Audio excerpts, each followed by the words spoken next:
In terms of the clinical environment, you're wearing a mask which sit tightly on your face for so many hours during the day, so you get very dehydrated. It's very hot, it's very sweaty, and it does leave marks on your face when you're wearing it for sort of 12 hours. It can get quite hot and a bit uncomfortable.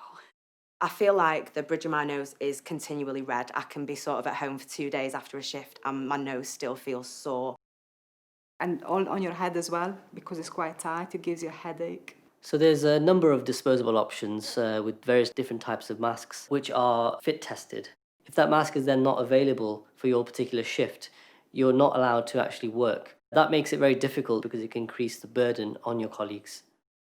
Communication has been a massive challenge, especially for our patients. They're scared, they're about to be put to sleep, they don't know what's going to happen. And they've just got people coming at them, and this is all you can see. They can barely hear us. And they can't read your lips, you can't really get facial expressions either. The other issue is that the mask can often cause misting of your glasses, which makes it difficult to not only communicate but also perform your tasks. In an emergency, it can be quite difficult when you're all trying to hear what's happening, and when you need something, shouting for it, it can be quite difficult.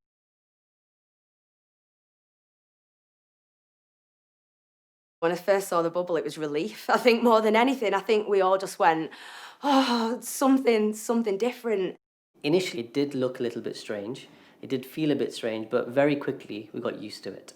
They are quite funny to look at, but then when you put them on, they're a lot more comfortable, look cooler as well. Very easy to put together, very easy to put on. And it felt comfortable when I wore it. I was able to breathe easily. I was able to talk and communicate much more easily. It's quite easy to put on.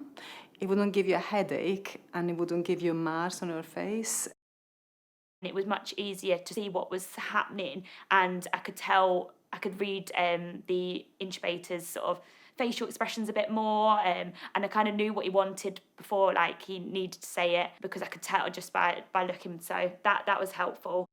I'd wear this kit over the old kit every time. It solves the issues that we've been having, particularly the chronic and the long-term effects, both psychological and physical, that some of our nurses, doctors and other healthcare professionals have been having over the last few months. Anyone who hasn't worked in intensive care or in an intense environment during COVID would have no idea how it felt.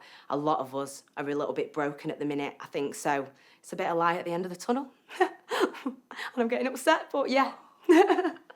Yeah, bit of light at the end of the tunnel, and yeah, we'll be able to carry on.